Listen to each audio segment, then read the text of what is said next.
My mate fell in love with the mute Omega who saved his life and wanted to call off our engagement. I kindly advised him, the position of Luna is not an easy one, she may not be able to bear the responsibility. The mute Omega felt insulted and committed suicide by taking Wolfsbane 8 years later. When Ryan became the Alpha King, the first thing he did was destroy the Snowfun Pack and come for my life. This is what all of you owe Saya. When I opened my eyes again, I was back at my 18th birthday banquet. Ryan's father, the former Alpha King, had once asked me what my wish was. Since Ryan and Saya are each other's fated ones, let them be together, let them complete their bond under the moonlight and receive the blessing of the moon goddess. Chapter I died on an unbearably cold winter night. There was no moonlight, only the suffocating darkness of a mountain cave. I thought I could hold on until dawn, until my people came to rescue me, but Ryan had other plans. Without ceremony, he drove a silver blade straight into my chest, and blood poured out relentlessly. Even that wasn't enough for him. He raised his arm and plunged the icy blade into my heart. The searing pain shattered my consciousness. I was dying, but I forced myself to ask him a question. Why? We grew up together, and we were inseparable since childhood. Our families had been allies for generations. He was my fated mate, and my family was the cornerstone of his path to becoming the Alpha King. My father bolstered his forces, clearing obstacles for him and paving the way to the throne when he was at his weakest. Even after Ryan became the Alpha King, my family never sought power or demanded favors. We were content to guard our pack's lands and live in peace. Yet he imprisoned my father, spread lies to smear my family's name, and orchestrated scandals about me. He drove the Snowfun Pack to ruin, leaving us with nothing but ashes. Why, Ryan? I clung tightly to his collar, refusing to let go.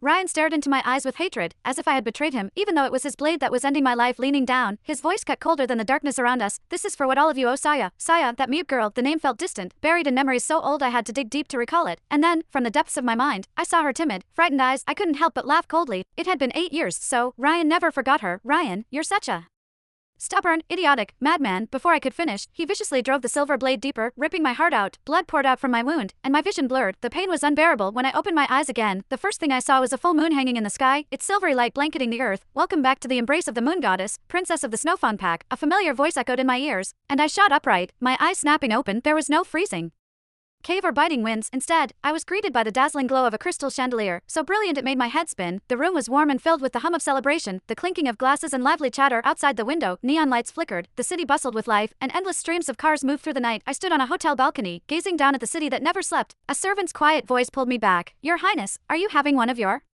headaches again? I looked down at my hands, slender, unscathed, and faintly scented with an expensive perfume. This was my 18th birthday party, my coming-of-age ceremony. I had been reborn. Chapter that year, the Snowfun Pack had just annexed several smaller wolf packs in the surrounding regions, expanding its territory and prestige. That year, I had not yet officially become Ryan's mate, nor had we held the moonlit ceremony that symbolized an eternal bond. It's not surprising she'd have a headache, came a sharp whisper behind me. Prince Ryan has been making public statements on all the major networks for 3 days now, announcing he's breaking off the engagement with the Snowfun Pack. I stopped Annie, my maid, from snapping back in my defense.